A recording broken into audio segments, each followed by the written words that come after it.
안녕하십니까. 신천식의 이슈 토론입니다. 신천식의 이슈 토론에서는 우리가 직면하고 있는 갈등과 분열, 대립과 경쟁 구도를 해소하기 위한 방안 모색을 하고 있습니다. 오늘은 사회적 자본의 형성과 실천, 그리고 언론의 역할에 대해서 이야기 나눠보도록 하겠습니다. 오늘 나오신 분 소개하겠습니다. 저희는 자기소개를 원칙으로 하고 있는데 우선 좌측부터 말씀해 주시죠. 자, 시청자 여러분 안녕하십니까. 대전발전연구원장 이창기입니다. 새해 복 많이 받으십시오. 오른쪽 말씀해 주시죠. 네, 안녕하세요. 대전 충남 민주언론 시민연합의 공동대표를 맡고 있는 김영호 교수입니다. 두 분 바쁘신 중에 나오셔서 감사드리고요. 네. 우리 이창기 원장님은 신분의 어떤 변화가 있으실 것 같은데 오늘 그 공식 행사는 마지막이시죠? 그렇죠. 예. 1월 말로 제가 원장직을 예. 사임한다고 어제 발표를 했고 뭐 다른 또 준비를 하고 있습니다. 네. 오늘은 원장님으로 아직 예. 사임 전이시니까 네. 부르겠습니다. 호칭을 이창기 원장으로 하겠습니다. 저희가 모두에서도 말씀을 드렸습니다만은 지역 공동체가 해체되고 있다. 전통 가치가 상실되고 있다. 이런 걱정들을 많이 합니다. 그런 우려가 해소되려면 어떻게 해야 되는지에 대한 걱정들도 많습니다만 저희가 당면하고 있는 이 현실적인 갈등과 대립 구조가 매우 심각하다 이렇게 보시는 분들이 많은데 두 분은 어떻습니까? 우리 김 교수 생각은 어떠세요? 글쎄요, 사람이 모여 사는데 갈등과 대립이 없을 수는 없겠죠. 그리고 국가적으로 봐도 뭐 내전도 있고 뭐 이런 나라들도 있고. 근데 우리나라는 저는 참 이상하다고 생각하는 것 중에 하나가 단일 민족의 단일 언어, 그리고 단일 인종의 그리고 또 종교도 다종교의 종교의 자유가 보장되어 있어서 외형적으로 봐서는 별로 그렇게 갈등이 있을 만한 그런 구조가 아닌데 굳이 이제 그 원인을 찾는다면은 우리가 1300년 정도를 통일국가 체제로 잘 유지를 해오다가 20세기에 들어서 분단이 돼서 그게 이제 70년 이상을 해서 분단이 고착화되어 가는 것이 큰 의미의 이제 외형적인 의미의 이제 갈등이라고 볼 수 있을 텐데 요즘 갈등이 그런 정도의 갈등뿐 아니라 뭐 계층 간의 갈등, 노사 간의 갈등, 갑과 을의 갈등, 정규직과 비정규직, 심지어는 세대 간의 갈등, 뭐 이런 여러 가지 갈등 요인이 자꾸 이제 불거지는 것이 과연 그 원인이 어디에 있나 그런 것을 여러 가지 측면에서 좀 생각을 해보게 됩니다. 예. 그러시면 우리 원장님께서는 네. 기본적으로는 동의하시면서 그렇죠. 대안이 있다면 네. 어떤 대안을 갖고 있습니까? 우선 뭐 최근에 정경련 토론회에서 발표가 나왔는데 우리나라 사회 갈등 수준이 세계에서 두 번째 높습니다. OECD 국가 중에. 터키가 1등이더군요. 그 다음에 이제 한국이 2등인데, 연간 갈등 비용을 돈으로 환산했더니 260조 정도 이렇게 나와 있습니다. 따라서 아까 우리 김 교수님 말씀대로 어느 사회 갈등이 없을 수는 없는데 이 갈등들을 좀 수렴하고 또 조절할 수 있는 그런 작동이 안 되고 있다는 게 문제인 것 같습니다. 어쨌든 한 사회가 발전했다. 또 한 지역사회가 어느 정도 발전했다는 그 지표를 우리가 삶의 질로 따지기도 하지만은 최근 유럽 쪽에서는 사회 질로 따지거든요. 사회 경제적 안전성 또는 사회적 통합성으로 따집니다. 또 사회적 포용성이라든지 사회적 연능성으로 따지는데 이 통합, 유대감이 중요하거든요. 근데 우리 사회가 지금 갈등이 많은 것들은 물론 뭐 여러 가지 이념적 구조 때문에도 갈등이 있지만은 특히 그 자기 이익에 대한 어떤 그 높은 인식 때문에 자기 권리를 찾는 과정에서 이익들이 부딪히지 않나. 이것들을 조절할 수 있는 어떤 기제가 없다, 장치가 없다 하는 것이 지금 갈등이 증폭되는 부분이 아닌가 이렇게 생각합니다.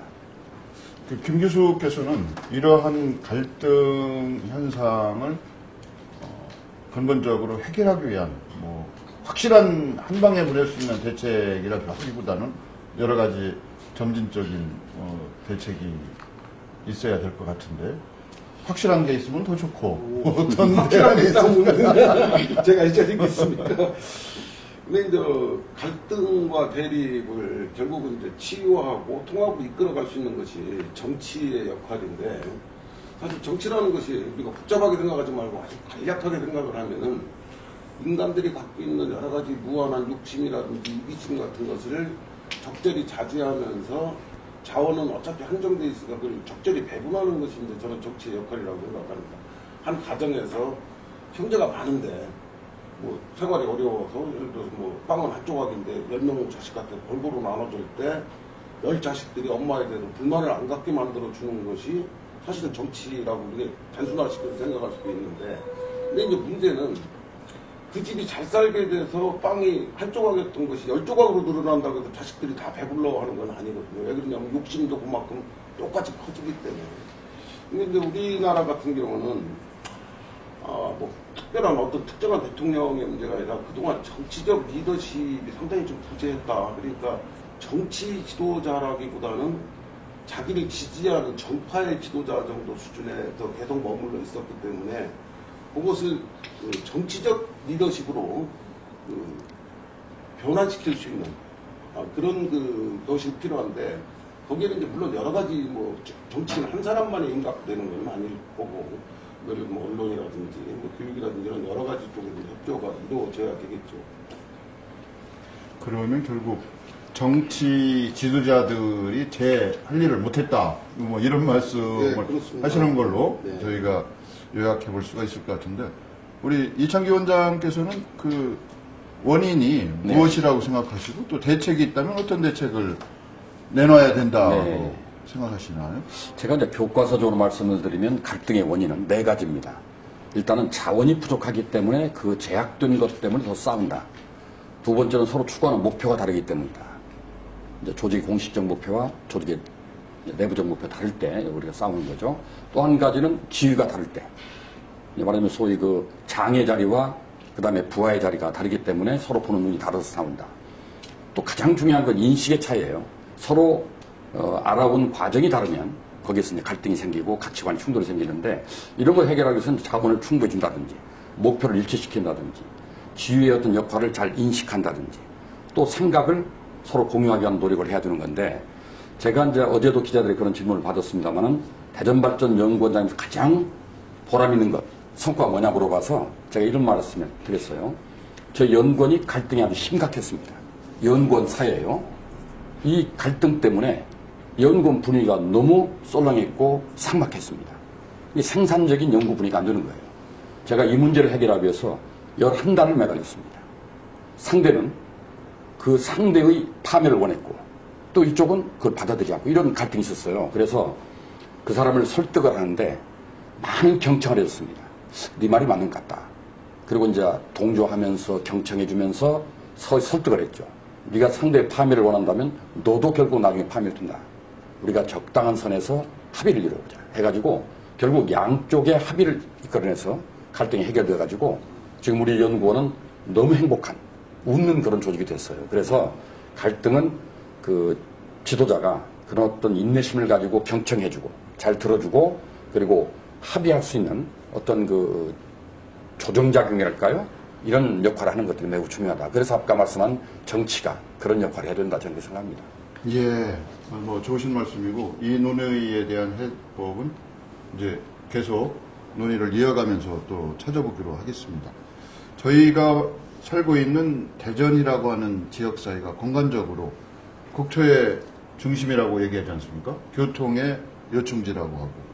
그래서 대전이 갖고 있는 이런 어떤 지리적, 공간적 특수성 때문에 저희 사회적인 어떤 분열과 갈등 요인도 내재하고 있지 않나 뭐 이런 생각을 해보는데, 우리 김영호 교수께서는 고향이 이쪽 대전이시면서 그렇습니다. 학교는 전주시죠? 네. 또 이창기 교수께서는 네. 그 반대로 전주시면서 네. 대전 와서 한 30년 이상 살고 그렇습니다. 계시고, 네. 그래서 이제 두 분 같은 경우 이런 정반대. 예, 말씀을 해주시기가 가장 적합한 인물이 아닐까라는 생각을 또 해봅니다만은, 어떻습니까? 우리 김영호 교수께서 먼저 대전이 갖고 있는 어떤 특성 때문에 갈등과 분열 요인이 있는 건가? 아니면 또 뭐 멜팅 포인트라고 해서 통합 요인이 있다 이렇게 보시는 분도 계십니다만. 저는 사실은 대전 지역이 다른 지역에 비해서 갈등 요인이 많지는 전혀 아니라고, 오히려 가장 적은 지역이라고 저는 좀 생각하는 입장인데, 그 이유는 대전의 인구 구성이 전국 각지에서 오신 분들이 굉장히 많습니다. 뭐 영남 출신, 호남 출신, 그리고 이제 뭐 과거 1세대 분들이시지만 전쟁 중에 일국에서 피난 넘어오신 분들, 이런 분들이 형성되고, 어떻게 보면 진짜 그 충청도 토박이라고 할 수 있는 분들은 뭐 전체 인구의 한 30% 정도 될게 차지할 정도. 그래서 오히려 다양한 그 계층이라든가 지역의 분들이 모여 있기 때문에 오히려 갈등률이 좀 더 적지 않나. 예를 들면 제가 이제 몸담고 있는 호남 지역 같은 데 보면은 비교적 대전에 비해서 훨씬 동질적인, 지역적으로 봐서 그렇죠. 동질적인 분들인데 그 내 속에서의 갈등은 더 심한 것 같아요, 제가 보기에는. 그럼 뭐 영남이라고 해서 또 크게 다를 것 같지 않고. 근데 이제 이게 집단화되면은 이게 이제 엉뚱하게 이제 타 지역에 대한 지역 감정으로 이게 이제 나오는 그것이 문제지. 저는 오히려 제 개인적으로는 대전은 뭐 크게 대전인들끼리의 어떤 대전 뭐 크게 봐도 충남까지를 포함해도 그렇게 갈등력이 심하지 않다서 오히려 거꾸로 그렇게 생각하거든요. 우리 이창희 원장께서는 대전만의 특별한 어떤 통합 저해인이 있다고 보시나요? 없다고 보시나요? 뭐 별로 없다고 저는 김명수 얘기의 의견에 크게 동조하는데 여러 지역 사람들이 모여 살다 보니까 사실은 상대를 배려하는 그런 의식이 강한 것 같습니다. 잘못하면 부딪히거든요. 말하자면 호남의 문화가 다르고 영남의 문화가 다르고 또 경기도 문화가 다른데 또 충청도 문화의 고유한 문화가 있는데 이런 것들이 부딪히면 이 갈등이 되기 때문에 오히려 서로 자제하고 배려하는 게 아닌가. 그래서 대전은 정말 아까 말씀드린 것처럼 갈등이 거의 없는 그런 도시다 이렇게 생각이 드는데 오히려 이제 그런 그 갈등이 없다 보니까 또 어떤 문제가 있냐면 공동 목표를 설정하는 좀 한계가 있다.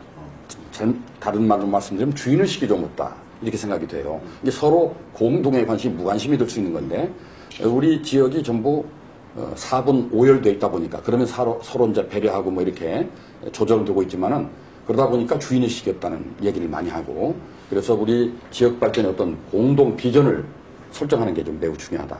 지금 과제가 저는 그거라고 생각합니다. 근데 이제 그 말씀에 부원해서 한 가지 더 여쭤본다면 지금 이제 없다. 대전이 그러한 요소가 있음에도 불구하고 오히려 다른 지역에 비해서 갈등과 대립 요인이 적다고 말씀을 하시는데 예를 들면 이제 선거 결과가 민심의 반영이라고 친다면 대전이 묘하게 여야가 국회의원 수는 동수입니다. 3대3. 네. 6명 중에. 또 구청장도 또 여야가 갈라져 있고 득표도. 예, 득표도 전체로 보면 전국의 평균치 정도가 여기 있는 것 같은데 네. 그러면 저희가 짐짓 문제가 없다고 생각을 하고 넘어가는 건지 아니면 실질적으로 그러한 요소는 잠재되어 있지만 그것이 특별한 이슈가 없는 한 표출되지 않는다 뭐 이렇게 보시는 겁니까? 저도 그 위원장님 방금 전에 말씀하신 공통의 관심이 이제 좀 부족하고 그게 지역 주민의 주인의식으로 연결되지 못한다는 점에 대해서 100% 동감을 합니다. 근데 지역적으로 이제 다양한 그 지역 출신들이 어우러져 있다 보니까 우리나라가 이제 그 지역에 의해서 지지하는 정당이라든지 정파라는 것이 상당히 다른 그런 구도가 나타나서 그게 결국은 또 표심으로도 이렇게 연결되는 게 아닌가 이런 생각이 드는데 주로 이제 뭐 선거 때 되면은 평소에는 그런 생각을 거의 안 하다가 뭐 충청도 핫바지네 무슨 뭐 멍청도네 뭐 이런 이상한 그 용어가 나오면서 또 지역 감정을 자극을 하거든요. 근데 이제 저는 오히려 앞으로 대전 쪽에서 관심을 굉장히 가져야 할 문제가 이제 세종시가 이제 바로 우리 인근이고 어떻게 보면 크게 봐서는 그 대전의 그 영향하고 같이 연결이 돼야 되는데 위지에서 이제 대거 상당히 많은 유입 인구가 들어오기 때문에 그들을 어떻게 보듬고 그분들에게 정말 정주의식, 그러니까 대전, 충남, 세종이 이렇게 함께 살아갈 수 있는 지역으로 하면서 이 지역 주민으로 정착시키고 할 수 있는 문제에 대해서 좀 더 고민을 하다 보면은 이 지역이 공통으로 나가야 할 목표점도 좀 생기지 않을까 이런 생각이 듭니다.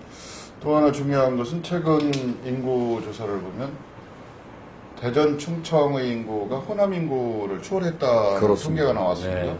그걸 본다면 뭐 지금까지 어찌됐든 영남과 호남이 그 정권 교체를 했다 뭐 이렇게 말씀하시는 분도 계실 정도로 영호남의 패권주의적 색채가 강했다고 볼 수 있는데 이제 이러한 지역색을 극복하고 대한민국의 새로운 미래상을 제시하기 위해서 충청의 역할이 필요하다.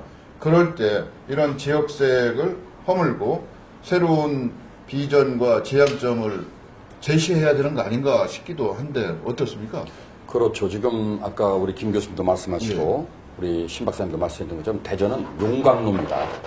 전국의 어떤 지역 사람도 다 받아들여서 녹여내는 용광로고 하나로 만들어내고, 그래서 저는 우리 대전의 가치는 뭐 균형이라고 저는 생각도 되고 또는 화합이라고 생각이 드는데, 균형 있는 사고를 갖고 있다는 것이 아까 장점입니다. 이 정치적으로도 균형 있게 바라보고 일종의 득표율도 보면은 아주 비슷비슷한 그런 형태를 보이거든요. 양태를 보이는데 그런 것들이 균형 감각을 갖고 있는 것이 아닌가, 대전 사람들이. 그런 점에서 앞으로 우리 대전의 미래 비전은 우리 대한민국의 어떤 균형 있는 사고를 하고 있는 사람들의 어떤 공간으로 자리매김도, 그러면서 그걸 바탕으로 화합하는 그런 공간이 됐으면 좋겠다는 생각이 들고, 지금 제가 만약에 전주 사람으로서 전주에 살았더라면 저는 발전을 못했을 것 같아요. 안주했을 겁니다. 지금 전주, 광주, 대구는 침체되고 있거든요. 부산도 마찬가지입니다. 대전만 유독 이렇게 발전하고 있는데 저는 그 동인을 외지 사람들이 많기 때문이라고 생각이 돼요. 저도 이 지역에서 더 잘 되기 위해서 많은 노력을 했거든요. 그처럼 외지 사람들이 와서 더 많은 혁신을 해주고 노력을 해주기 때문에 대전이 비약적으로 발전하고 있는 것 같습니다. 이게 좋은 요인으로 바라보면 좋겠다 생각합니다. 저희가 잊어버린 공동체를 복원해야 된다. 또 저희가 망각하고 있는 전통 가치를 다시 살려내야 된다. 뭐 이런 취지로 이야기를 계속해서 나눌 텐데요. 이런 그 갈등과 대립, 또 심각한 경쟁 구도를 해소하기 위해서는 몇 가지 방안이 있을 거라고 생각됩니다. 우리 전통 가치 속에 녹아 있는 상대방에 대한 신뢰와 배려, 뭐 사회적 자본이라고 할 수가 있겠죠. 또 하나는 이러한 팩트를, 사실을 가지고 왜곡하거나 어떤 의도를 가지고 전달하는 언론의 역할도 매우 중요하다고 생각이 듭니다. 뭐 그 외에 교육의 역할, 문화의 역할, 뭐 다양한 요소들이 개입이 되겠습니다만 그건 차후에 논하기로 하고, 오늘은 주로 사회적 자본과 언론의 역할에 대해서 또 그쪽 분야의 전문가들이시기도 하니까 이야기를 나눠볼까 하는데, 우선 사회적 자본 그러면 이게 상당히 좀 어렵습니다. 저희가 그렇죠. 산업 자본 얘기는 많이 했지만, 그래서 사회적 자본에 대해서 우리 이창규 원장께서 한번 설명을 좀 해주시고 그 다음에 논의를 좀 시작하시죠. 우리 사회는 이제 두 가지 자본이 있다 이렇게 생각하시면 되는데, 경제 자본과 사회 자본이 있다. 쉽게 구분하면 물질 자본과 정신 자본 이렇게 구분할 수 있어요. 그래서 사회적 자본은 정신적 자본이다 이렇게 말씀드릴 수 있고, 또 경제 자본이라면 사회 간접 자본으로 였다고 그러지 않습니까? 도로, 항만, 철도, 공항 같은 거, 이런 것들처럼 물류를 잘 소통시키는 것처럼 우리 그 인간 정신 세계를 소통하는 건 사회적 자본이다. 그 자본이 뭐냐면 바로 신뢰와 그리고 규범이고 배려다 이렇게 생각합니다. 그래서 우리가 어느 정도 사회 간접 자본은 잘 갖춰져 있는데 우리 사회에 부족한 게 사회 자본이라고 보거든요. 다시 말하면 신뢰가 부족하다. 또 상대에 대한 배려가 부족하다. 규범을 지키지 않는다. 이런 것 때문에 최근에 저희가 이제 선진국 도약하기 위해서는 사회 간접 자본을 충분히 깔렸으니까 사회적 자본을 키워보자 하는 차원에서 저희가 지금 최근에 대전이 선도를 하고 있는 겁니다. 그래도 최근 들어서 일부 경제학자들을 포함해서 여러분들 주장이 2만 불 시대를 극복하기 위해서는 서로 믿고 배려하는 그러한 사회적 트렌드가 형성돼야 된다, 뭐 이런 얘기들도 하고 있어요. 그것이. 네. 예. 그러면 그 사회적 자본이 이렇게 중요하다. 그러면 사회적 자본의 중요성과 의미를 논리적으로 정리를 해서 그것이 일반 시민들이나 지역 정주인들에게 전파되고, 그것이 또 구체적으로 어떤 실천 방안이 마련돼야 이것이 우리가 하나의 운동으로서 또 사람이 변화하는 하나의 동기가 될 텐데, 뭐 그런 준비는 어떻게 하고 계셨나요? 지금 하고 있죠. 지금 하고 있는데, 우선 우리나라 전통 가치 중에 이 사회적 자본에 관련되는 것이 향약이라는 게 있습니다. 규범을 잘 지키는 것들, 그 다음에 두레, 품앗이 뭐 이런 것들이 있거든요. 그래서 이런 가치를 이제 오늘날 되살려야 되는데 우리 전통 가치 중에 나쁜 전통이 뭐냐면 연고주의거든요. 혈연, 지연, 학연을 따지는 것들. 물론 이게 일제시대 영향이라고 합니다만은 이런 사적 신뢰랄까요? 다시 말해 1차적 신뢰는 높은 나라가 우리나라인데 2차적 신뢰가 이제 없는 거죠. 이웃 간에 또는 나라에 대한 신뢰가 없거든요. 이걸 확충하기 위해서는 먼저 신뢰 사회를 우리가 형성해야 된다. 신뢰 사회는 어떻게 형성되느냐? 우리가 교육을 통해서 일단 이게 만들어져야 됩니다. 이게 소위 신뢰 의식을 키우는 정직하고 또 질서를 지키면 이익을 본다는 이제 의식 교육이 필요하고요. 그 다음에 이제 규제가 필요하죠. 제도가 필요합니다. 우리가 양심만 기대할 수 없고 CCTV가 그 양심을 지켜주는 것처럼 사회적으로 정직하지 못한 사람, 질서를 지키지 않는 사람은 큰 손해를 보게 만드는 사회적 또 제도가 만들어지면 저는 이 의식과 제도가 병행이 돼야만이 사회적 자본이 이루어지지 않을까 이렇게 생각하고 있고 그런 노력을 지금 대전시가 하고 있는 겁니다. 근데 이제 구체적인 실천 사례를 제가 말씀해 주십시오 해서 물론 지금 말씀하신 측면도 중요합니다만 적어도 내가 살고 있는 지역, 내가 살고 있는 동네 주민들끼리는 안면 정도는 좀 익힌다든지 이런 기회가 있어야 된다고 생각을 해요. 그게 반상회로 과거에는 있었습니다만 그런 억지로라도 사람이 안면을 틀 수 있는 기회가 없지 않습니까? 요즘 아파트에 보면은 주민끼리 인사합시다라고 하는 걸 이렇게 구호처럼 써붙여놓은 아파트들이 상당히 많아요. 엘리베이터에도 있고. 근데 제가 보기에는 우리나라가 그동안 유교적 가치관으로 인의 예지심이라든지 그다음에 경로 여친 사상 이런 것들이 근래에 들어서 이게 거의 다 붕괴가 되면서 이런 현상들이 지금 우리가 사회적 자본을 다시 키워야 된다라고 하는 형태로 지금 표출되는 게 아닌가 이런 생각이 듭니다. 근데 제가 보기에는 아까 이 원장님 말씀하신 그 해법에 가장 근본적으로 이 국민들 전체가 우리나라 전체가 따라갈 수 있는 것들은 뭐냐면 기득권을 가진 사람들이 좀 그걸 내려놓을 줄 아는 완벽하게 내려놓는다기보다 함께 나누려고 하는 이런 배려가 좀 있어야 된다. 좀 딴 얘기입니다만 예를 들어서 교수 사회에서 학생들이 교수의 강의 평가를 한다고 했을 때 교수도 되게 황당해했습니다. 지들이 어떻게 학생이 어떻게 교수를 평가해 그랬는데 요즘은 당연하게 받아들이고 학생들 강의 평가에도 신경도 써야 되고 또 내가 뭐가 잘못한지를 봐야 되고 이게 말하자면 교수라는 기득권과 학생이라고 하는 이런 관계 속에서 교수의 기득권 일부 내려놓으면서 교육의 질이 더 향상되는 이런 현상으로 보시는데 우리나라는 좀 너무 그동안 노블레스 오블리지와 같은 그런 어떤 사회적인 명예가 있는 분들이 도덕적 의무를 하는데 너무 소홀하지 않았나. 그래서 국민들 인식 속에 내가 뭔가를 정직하게 하고 남을 배려하고 해서 이렇게 사회적으로 성공을 하고 이런 게 아니라 어떤 기회를 잡고 뭔가 하여튼 유행수를 잡고 어디 힘 있는 데 가서 듣고 이런 식의 사고방식들이 팽배하다 보니까 특히 이제 압축 성장의 과정 속에서 그게 더 심해졌겠죠. 그래서 이런 것들이 좀 무너진 것이 아닌가. 그래서 우선 지도층도 좀 솔선수범하는 우리 대전만이라도 뭔가를 자꾸 내려놓는 이런 것들이 좀 필요하지 않나. 제가 좀 엉뚱한 얘기일 수도 있는데요. 이번에 이제 우리가 선거철 아닙니까 지금 대전시장을 비롯해서 이제 각 구청장, 구의원, 시의원 여러 가지 형태의 선거가 있는데 플러스 공약, 그러니까 내가 이걸 하겠습니다라는 공약도 중요하지만 마이너스 공약도 좀 굉장히 중요하다고 이건 하지 않겠습니다. 내 임기 중에 절대로 이건 안 합니다. 이런 식의 공약도 좀 필요하지 않나 이런 생각이 듭니다. 그런데 출마하시는 분들한테 예, 알겠습니다. 그리고 우리 신 박사님께서 이제 구체적인 사례를 말씀하셨는데 일단 의식을 높이기 위해 지금 시민 리더십 교육을 많이 시키고 있거든요. 대전에서요. 평생학습을 지금 많이 하고 있습니다. 평생학습 물론 리더십 교육도 중요하지만은 여러 가지 문화, 교양, 취미 이 평생학습을 통해서 의식이 향상되거든요. 그러면 이제 이웃과 나누고 베푸는 것들을 익숙할 수 있다. 제도적으로 지금 좋은 동네 만들기 운동을 하고 있죠. 296개를 선정해서 동네별로 지금 공동체 문화를 만들어 가고 있습니다. 어느 동네는 마을 신문을 만들고 있고 어느 동네는 또 자원봉사를 위한 그룹을 만들어서 하고 있고 어느 동네는 합창단을 만들고 이렇게 동네별로 지금 좋은 동네 만들기 운동을 하고 있거든요. 이런 것들이 저는 사회적자본의 구체적 사례다.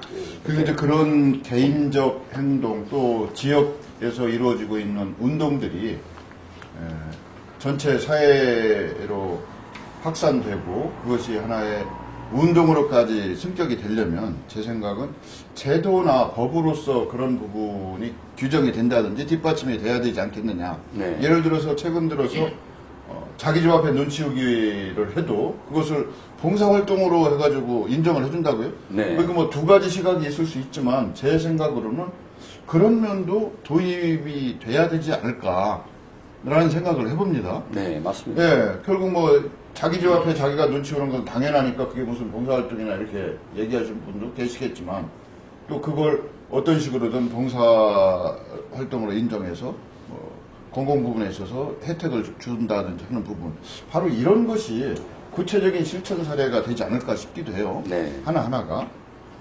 그러면 이제 이러한 그 어떤 현상이 있다고 해도 그것을 이제 확대 재생산해서 결국 소비자에게 뭐 시민이 됐든 주민이 됐든 국민에게 전달하는 데는 언론의 역할이 상당히 중요한데 최근 들어 언론의 역할에 대한 회의론 부정문도 많이 등장하고 있어요. 뭐 괴담 유포부터 시작해가지고 뭐 그런 부분은 이제 언론 학자이시기도 하니까 우리 김 교수께서는 원인과 진단을 한번 좀 여쭤보시죠. 언론이 갈등과 대립을 통합하고 하는 쪽보다는 오히려 반목하고 이 대립하는 걸 더 부추기는 뭐 이런 형태로 되는 게 이제 대표적으로 소위 보수 언론이라고 하는 것과 뭐 진보 언론이라 이렇게 편이 갈라질 건데 제가 보기에는 우리나라 언론이 가장 큰 문제가 뭐냐면은 언론들이 그 국민들에게 알려주는 기능보다는 끌고 가려고 하는 기능 쪽에 너무 이 초점을 두고 있는 것 같습니다. 우리 이제 학문적으로 하면 보도적 기능보다는 지도적 기능. 마치 선생님이 학생들 끌고 다니는 것처럼 언론이 국민 모두를 어린 학생처럼 생각하고. 근데 그러다 보니까 자기를 지지하는 자기네 신문이라든지 방송이라든지 이걸 지지하는 그 세력들을 끌고 가려고 하다 보니까 그들의 입맛에 맞는 걸로 하다 보니까 공정성이 자기들만의 공정성처럼 이렇게 보이는 거죠. 그러니까 보수 쪽에서 볼 때 진보의 공정성 다르고 진보에서 볼 때 보수의 공정성이 다른 이런 이상한 시각을 하다 보니까 국민들 모두로부터 지지를 받고 다시 말한다면은 언론에서 뭘 얘기를 하면은 이게 믿는 거다 믿을 수 있다라고 하는 것보다는 오히려 거꾸로 그쪽이니까 그렇게 얘기를 하겠지라고 하는 식으로 우리 왜 이런 얘기 있잖아요. 뭐 서울에 뭐 다녀오는 사람하고 안 다녀오는 사람하고 동대문이 어디 있네 문중하고 싸우다가 신문에 그렇게 났어. 방송에서 그렇게 해서 그러면 싸움이 옛날에 끝났거든요. 그걸로. 그만큼 언론의 공정성을 믿었다는 얘기인데 요즘은 거꾸로 생각하는 어떻게 생각하면 저희와 같은 언론학자들 책임도 있습니다.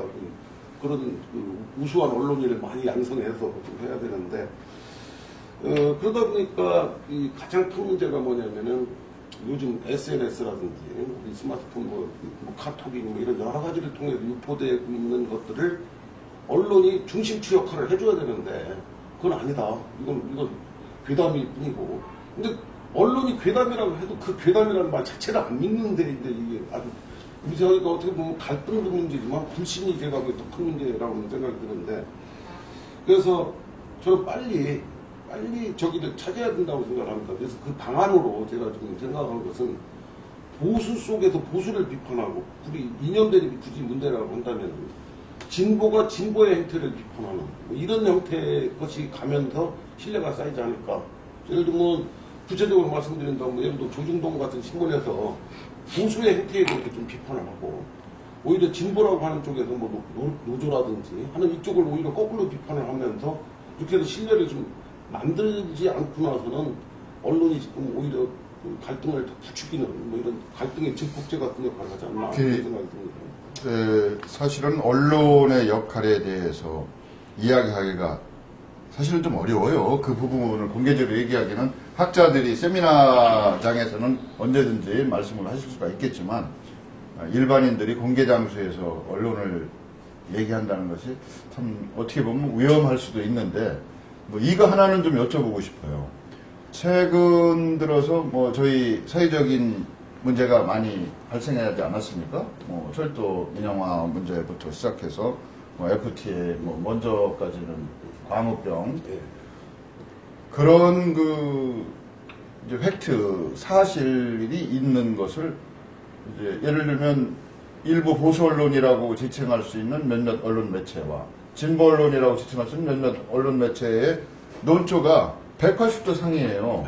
이제 최근 대통령 기자회견 같은 걸 보면 이쪽에서는 뭐 불통의 극치다, 뭐 저쪽에서는 끌어내려고 하는 노력을 보여주고 있다, 이런 식의 자기들이 보고 싶은 것만 본다고 할 때 네. 결국 국민들이 언론에 대해서 자연스럽게 불신하고 언론의 필요성에 대해서 무용론을 제기할 수밖에 없을 것 같은데, 이건 결국 자기들이 자기 함정을 파는 상황이 될 수도 있거든요. 그래서 이제 과거처럼 뭐 지금 말씀하셨듯이 어떤 논쟁이 있을 때, 신문에는 이렇게 나왔어? 그러면 끝났었는데, 그러한 신뢰를 다시 회복하기 위한 방안, 뭐 이렇게 얘기하면 더 낫지 않을까 싶은데 어떻습니까? 앞에 제가 좀 말씀을 드렸는데, 예. 우리가 이제 흔히 언론을 그 세상을 내다보는 창이라고 그럽니다. 이제 창문, 윈도우. 근데 빨간색, 우리가 선글라스를 끼고 보면 세상이 온통 다 빨갛게 보이고, 또 이 조그만 창문을 통해서 보면 세상이 다 조그맣게 보이고, 또 아니면 뭐 더러운 그 닦지 않은 그런 창을 통해서 보면 세상이 온통 다 더럽게 보이고 하는 거랑 똑같이, 우리 사람들은 모든 걸 다 경험할 수 없기 때문에 결국은 언론을 통해서 바라볼 수밖에 없거든요.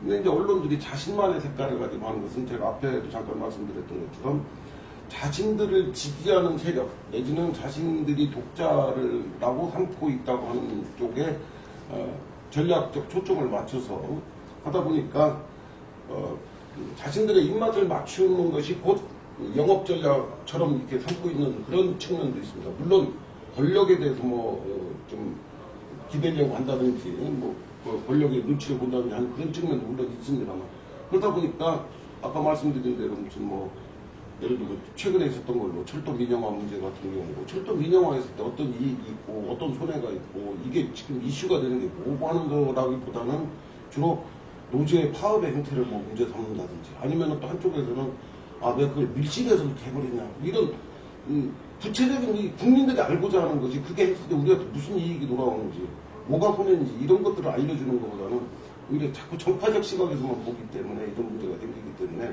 아까 제가 맨 마지막에 잠깐 말씀드렸던 것처럼 오히려 우리가 보기에 보수라고 인정되는 그런 신문 쪽에 오히려 보수의 행태를 좀 비판하고, 이렇게 하면서 신뢰를 좀 회복하고, 역시 똑같이 반대의 경우로 진보라고 생각하는 쪽에서 진보의 행태, 정말 노조의 행태가 문제가 된다면 노조의 행태를 비판한다든지 하는 이런 형태로 나의 지지 세력을 잃는 거에 대해서 너무 두려워하지 않는 그런 용기 있는 자세가 좀 필요하지 않나. 예. 이제 주로 언론의 역할이 매우 중요하기 때문에 언론에 대해서 이야기를 나누고 있는데요.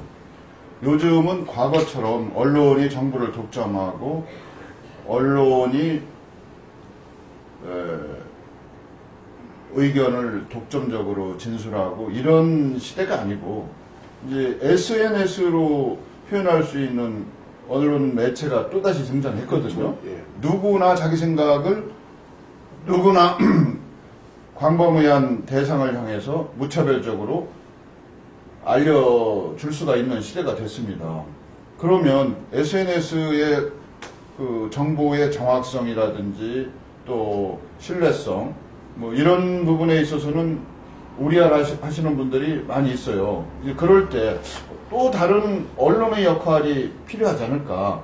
SNS에서 무차별적으로 무책임하게 유포되고 있는 그런 정보를 걸러내는 역할 같은 것도 해야 되지 않을까 싶어요.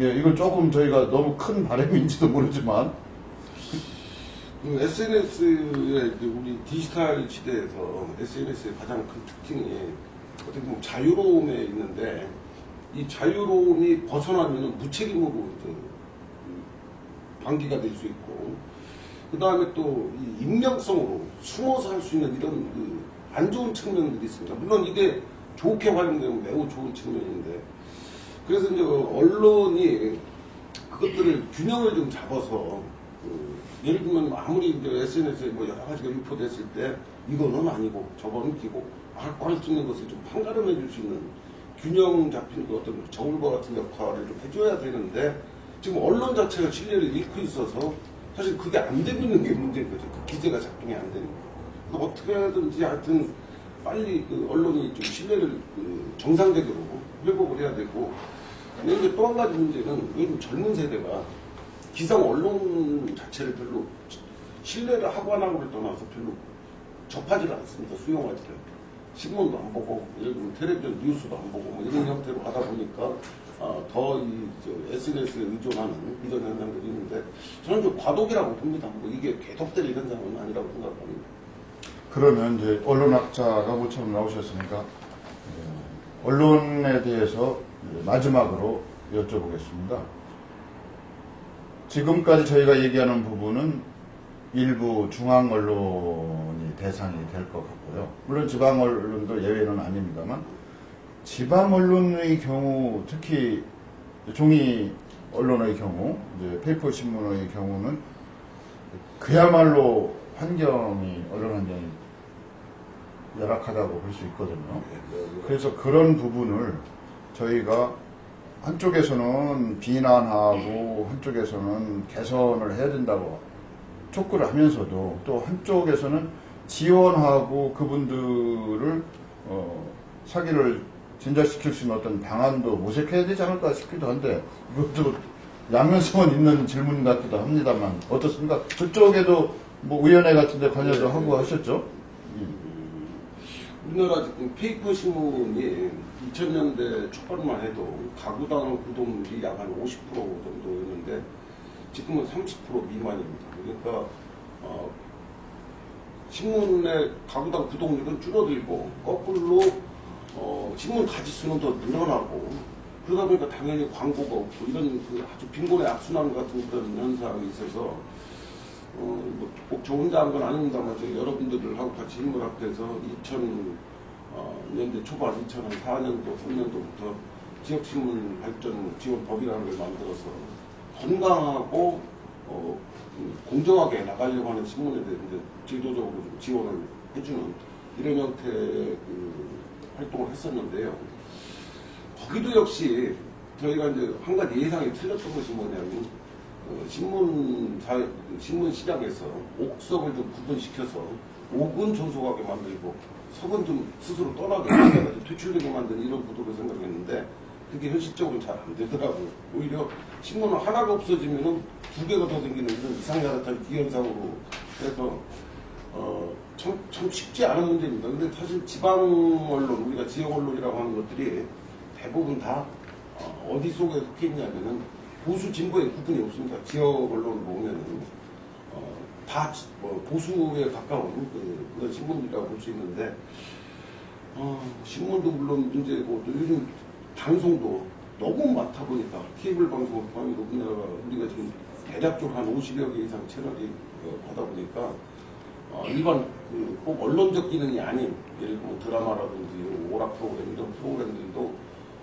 프로그램들이 경쟁이 심하다 보니까 또 좀 저질화되고 말초적인 것, 선정적인 것 쪽으로 자꾸 치우치려고 하는 이런 것들이 전체적으로 갖고 있는 문제점들입니다.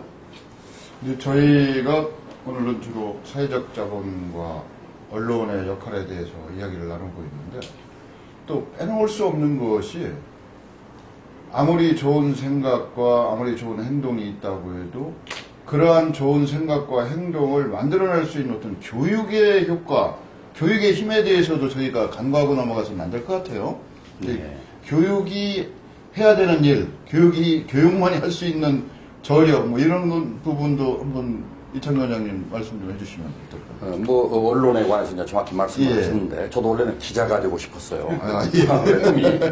근데 제가 이제 기자의 꿈을 접은 것은 전두환 정권이 들어서면서 더 이상 기자가 사회 정의를 지킬 수 없다는 그런 한계를 보면서 제가 교육을 선택한 겁니다. 우리 교육을 통해서 아이들의 생각을 좀 길러주자. 어떤 생각이면 진실을 보고 눈을 감지 않는. 용기는 없지만은 진실을 보고 눈을 감지 않는 아이를 길러보자. 그래서 정의감을 길러주기 위해서 제가 교육자를 택했는데 정말 교육이 그만큼 중요합니다. 물론 언론이 어떠한 보도를 하냐에 따라서 어떠한 판단에 따라서 사람의 생각이 달라지죠. 편견을 갖게 되는 것처럼. 그래서 교육과정도 상당히 편견이 없도록 만드는 게 중요하다.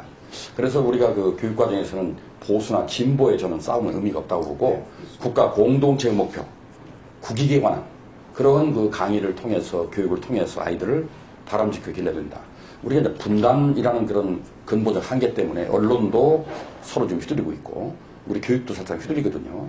그런 것부터 자유로운 것이 저는 교육이 된다. 그래서 우리가 분단을 극복하고 통합된 나라로 가기 위해서는 우리 국민들이 어떤 역사적 의식을 가져야 될 것인가, 그리고 어떤 시민의식을 가져야 할 것인가, 이런 것들이 초중고 과정이 잘 길러지고 대학은 자기의 전문성을 발휘할 수 있는 학습을 해야 되는 것이거든요. 그런데 우리는 초중고 때는 열심히 지식교육에 빠져 있다가 대학 가면 놀고 먹고 대학생 아닙니까? 이 잘못된 건데 저는 이 초중고 교육이 지덕체를 제대로 균형 있게 길러주는 교육으로 바뀌어야 된다. 존 로크가 이미 17세기에 교육론이라는 책을 통해서 자질교육법을 통해서 지덕체를 골고루 길러줘야 된다. 특히 덕체가 더 중요하다 이런 말을 했거든요. 지는 뒤에 있다 이 말이죠. 그래서 저는 초중고 과정은 덕체를 더 길러주는 과정이 돼서 시민의식, 시민의 어떤 자질 이런 거 길러주고 국가 공동 목표를 길러주는 그런 과정이 되면은 사회적 자본을 비롯해서 우리 사회가 선진국을 가는데 상당히 지름길을 갈 수 있다. 교육의 역할을 크게 중시합니다. 우리 김 교수께서는 언론인을 양성하는 학과의 교수님이시죠? 그렇죠. 이런 표현은 좀 적절치 않은 것 같습니다. 죄송합니다. 그러면 이제 언론이 가져야 될 사명감, 책임의식, 이런 부분도 사실은 뭐 꼭 학교에서만 배우는 건 아니겠지만 필요할 것 같은데 어떻습니까? 그 부분들의 원장님 말씀하신 것처럼 저희 이제 신문방송학과에서 학생들 교육을 시키다 보면 아무래도 언론인 쪽으로 많이 가게 되죠. 근데 언론인한테 가장 필요한 덕목을 두 가지만 꼽으라면은 전문성하고 윤리성입니다. 예를 들어서 뭐 경제 전문 기자다 그러면 경제에 관해서 잘 알아야 될 거고. 근데 저는 그 두 가지 중에서 학교에도 배워나갈 수 있는 것이 전문성은 좀 떨어지더라도 윤리성만은 꼭 갖춰야 된다라고 생각을 합니다. 그리고 학생들한테 그렇게 늘 강조를 합니다. 전문성은 내가 추후에 부족한 부분이 있으면 보충을 하면 되는데 윤리성은 젊은 시절에 이게 형성이 안 되면은 가치관의 문제이기 때문에 저는 꼭 언론인뿐 아니라 지금 얘기가 좀 딴 쪽으로 갑니다만 의사라든지 법조인이라든지 하는 분들도 요즘 사회적인 무리를 일으키는 경우가 그분들이 전문성을 뛰어나가서 훌륭한 성형외과 의사가 되고 훌륭한 뭐 검사가 훌륭한 게 아니라 그 검사가 됐는지는 몰라도 윤리성이 없기 때문에 사회적인 무리를 일으키는 일을 하기 때문에 저는 언론인도 똑같이 차라리 경제 전문 기자가 경제에 대해서 잘 모르면은 경제학박사 어떤 분한테 자문도 구하고 그래서 전문성을 높여갈 수 있지만 그래서 저는 윤리성을 참 치중해서 교육을 좀 시키는 편이고 근데 요즘 젊은이들이 이제 그런 걸 재미없어요 사실은 뭐 기술적인 거 배우고 이런 걸 오히려 더 좋아하고 그러기는 합니다만 그래도 윤리성이라는 것이 가장 우리 사회가 아까 초중고등학교 교육에서 지덕체 말씀도 하셨는데 지덕체,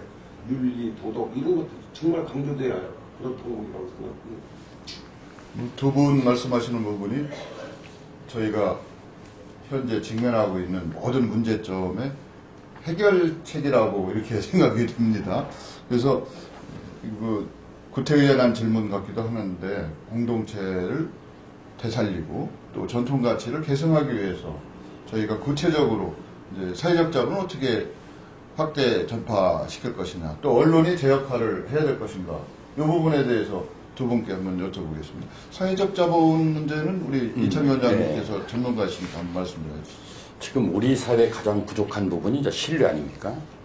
또 배려와 나눔이 부족하다 뭐 이런 얘기를 많이 하는데 어떤 신뢰 확보를 위해서는 정부가 먼저 신뢰 있는 행동을 해야 됩니다. 정부가 불완전하고 또는 숨기듯한 정보를 제공했을 때 시민들은 거기서 불만을 갖게 되고 또 불신하게 되거든요. 그래서 정부의 신뢰를 확보하기 위해서는 공무원들의 공직가치가 확립돼야 된다.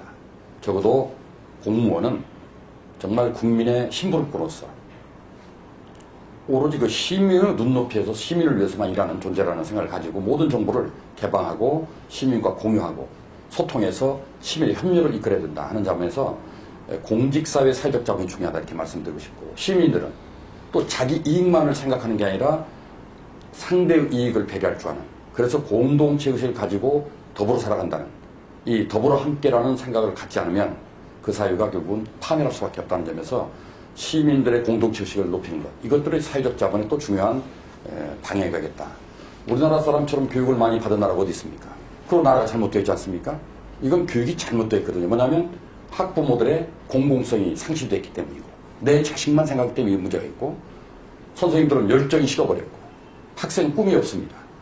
그래서 아이들에게 꿈을 키워주고, 선생님 열정을 갖게 만들고, 학부모는 공공성을 갖게 만드는 사회적 분위기를 만들어줘야 저는 우리 사회가 사회적 자본이 확충되면서 선진국, 바람직한 나라 이렇게 이루어진다고 생각합니다. 저희가 언론의 제 역할 뭐 이렇게 하면 언론이 과연 무엇 때문에 존재하는지에 대한 논의부터 해봐야 되는데, 저희가 생각할 때 언론은 아까도 나왔습니다. 공정하고 신뢰를 줄 수 있는 그런 매체가 돼야 되지 않을까. 뭐 그런 측면에서도 언론이 해야 될 일이 분명히 있을 것 같은데 어떻습니까? 가장 큰 문제는 언론이 알리는 기능을 통해서 스스로가 권력이 돼버리는 것이 이제 가장 큰 문제입니다. 그러니까 언론 스스로가 권력이 돼버리다 보니까 자기 정화가 안 이루어지는 것이죠. 자기 정화가 이루어지지 않으니까 국민들로부터, 독자들로부터, 시청자들로부터 불신을 받게 되는 이런 악순환적 관계가 되기 때문에 어떻게 보면 언론이라고 하는 것은 하나의 권력이라기보다는 우리 시민들, 우리 국민들이 언론에 대해서 잘못하는 것을 감시하고 비판하고, 오히려 거꾸로 언론이 사회를 감시하고 비판하는 게 아니라 오히려 지금은 시민들이 나서서 오히려 언론의 잘잘못을 좀 따지고 하면서 그 신뢰를 좀 회복해가는 것이 좀 필요하다. 특히 국민들이 알 권리가 어떻게 보면 언론들이 알 권리를 위해서 보장해준 언론의 자유가 언론 영업의 자유처럼 언론이니까 아무 말이나 해도 된다라고 하는 식으로 이게 전락이 되어버리는 것이 가장 큰 문제라고 생각이 돼서 시민사회에서 언론에게만 그 역할을 잘해라 라고 맡기기에는 좀 너무 정도가 많이 나갔다. 안 좋은 쪽으로.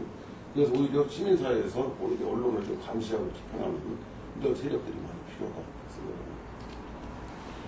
지금까지 두 분께서 저희가 당면하고 있는 분열과 갈등 구조를 정식시키기 위한 어떤 방안, 그 중에서도 사회적 자본의 역할, 그 다음에 언론의 역할에 대해서 중점적으로 말씀을 해주셨는데, 결국은 이런 사회적 자본과 언론의 역할이라고 하는 것이 저희가 추구하고 있는 통합을 위한 수단가치에 불과하다, 이렇게 볼 수 있죠. 네. 그러면 이제 그런 수단가치가 제대로 작동하기 위해서는 무엇이 필요할까? 뭐 마지막으로 한 1분 이내로 가장 삶의 가치죠. 예. 통합이라는 가치는 우리 사회가 지향이 될 매우 중요한 가장 삶의 가치죠. 남북 간의 통합, 또 그리고 우리 지역 간의 통합, 세대 간의 통합, 또 계층 간의 통합이 필요한데, 가장 중요한 아까 말씀한 것처럼 우리 김영호 교수님 말씀한 것처럼 권력을 가진 자, 돈을 가진 자, 지식을 가진 자가 먼저 겸손해야 되고 봉사의 성질을 가져야 된다. 권력은 봉사지 그게 지배나 굴림이 아니거든요. 그런 일종의 지도층들의 솔선수범이 전제되지 않으면 우리 사회의 어떤 사회자본을 키우기 위한 노력도 물거품이다 하는 점에서 우리 사회는 특히 돈을 가진 자, 권력을 가진 자, 지식을 가진 자가 공정한 마음을 가지고 정말 어려운 사람들을 위해서 먼저 봉사할 수 있는 자세가 됐을 때 아마 우리 사회가 정말 행복한 사회, 우리 국가가 좋은 나라가 되지 않겠는가 이런 생각을 갖습니다. 통합을 위해서 가장 먼저 이루어져야 되는 게 사실 신뢰입니다. 신뢰가 있으면 통합은 자연적으로 뭐 연결이 되는 건데, 근데 그 신뢰를 이제 땅에 떨어진 신뢰를 어떻게 이제 회복시키느냐라는 거에는 여러 가지로 뭐 언론의 역할, 뭐 교육의 역할, 뭐 사회 지도층의 역할 이런 것들이 가장 중요할 텐데, 자신들이 서 있는 자리에서 자신의 목소리를 가지고 그것이 신뢰를 받을 수 있도록 이렇게 얘기를 할 수 있는 그 공정성과 이것들을 확보해서 하는 것이 지금 우리가 떨어져 있는 신뢰를 회복해서 그것이 사회적 통합으로 나가는 길이 아닌가 이렇게 생각합니다. 안녕하십니까. 신천식의 이슈 토론에서는 우리 사회의 통합을 위한 다양한 방안과 수단을 모색하는 그러한 프로그램을 시리즈로 기획하고 있습니다. 앞으로도 우리가 살고 있는 공동체의 통합과 전통가치의 복원을 위한 다양한 시도로 이 프로그램을 알차게 꾸며서 시청자 여러분들의 성원에 보답하겠습니다. 장시간 시청해 주셔서 감사드립니다. 고맙습니다. 고맙습니다. 애쓰셨습니다. 네. 자, 우리 고맙습니다. 좋은 말씀.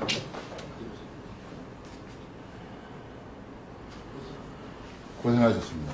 이게 생방인데